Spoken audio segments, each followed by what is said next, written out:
تو اب چل رہے ہیں تیسری جگہ جو حضرت میمونہ رضی اللہ عنہا کی قبرگاہ ہے، وہاں پہ ہم آپ کو لے کے چل رہے ہیں۔ اس کے بعد پھر وہاں دکھلائیں گے اور اس جگہ کی تاریخ مختصر طور پر آپ کے سامنے بیان کریں گے انشاءاللہ۔ اب اس کے بعد ہم آپ کو سیدہ میمونہ بنت حارث رضی اللہ عنہا کی قبرگاہ کی طرف لے کے آئے ہوئے ہیں۔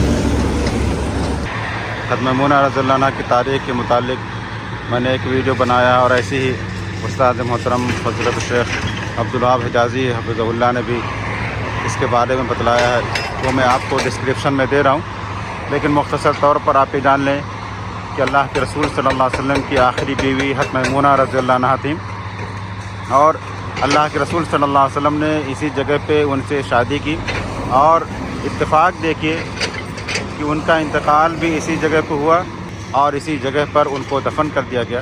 یہ جو راستہ ہے، یہ راستہ مکہ مدینہ روڈ ہے۔ ادھر سے یہ جو گاڑیاں آ رہی ہیں مدینہ کی طرف سے آ رہی ہیں، اور اس سمت سے جو گاڑیاں جا رہی ہیں وہ مدینہ منورہ کی طرف جا رہی ہیں۔ تو ہم آپ کو اندر، چونکہ یہ دروازہ بند رہتا ہے، تو ہم باہر سے ہی اس کی ہلکی سی جھلک قبر کی ہم آپ کو دکھلاتے ہیں۔ یہاں پہ جب آپ آئیں تو پھر آپ جو قبر سے گزریں تو جو دعا ہوتی ہے، السلام علیکم یا اہل الدیار من المؤمنین والمسلمین انتم قبلنا ونحن باثرکم وانا ان شاء اللہ بکم لاحقون، یہ دعا پڑھیں۔ اور ادھر دیکھیں معتمرین کا ایک گروپ یہاں پر آیا ہوا ہے، حضرت میمونہ رضی اللہ عنہا کی قبر کی زیارت کے لیے آیا ہوا ہے۔ یہ جگہ ہے جہاں پہ حضرت میمونہ رضی اللہ عنہا کو دفن کیا گیا۔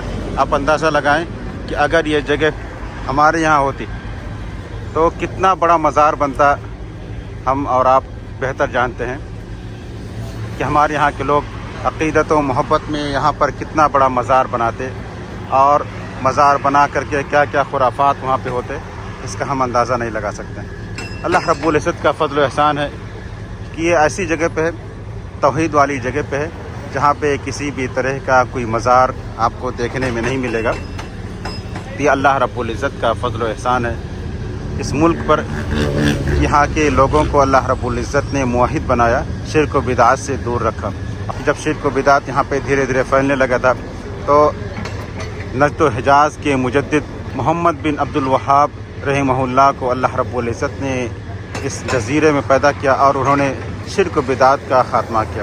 کہ اللہ رب العزت کا بہت بڑا فضل و احسان ہے، ورنہ یہ سب جگہیں ہمارے یہاں ہوتی ہیں تو کتنا بڑا مزار بنتا ہے۔ اللہ رب العزت ہمیں شرک و بدعات سے محفوظ رکھے۔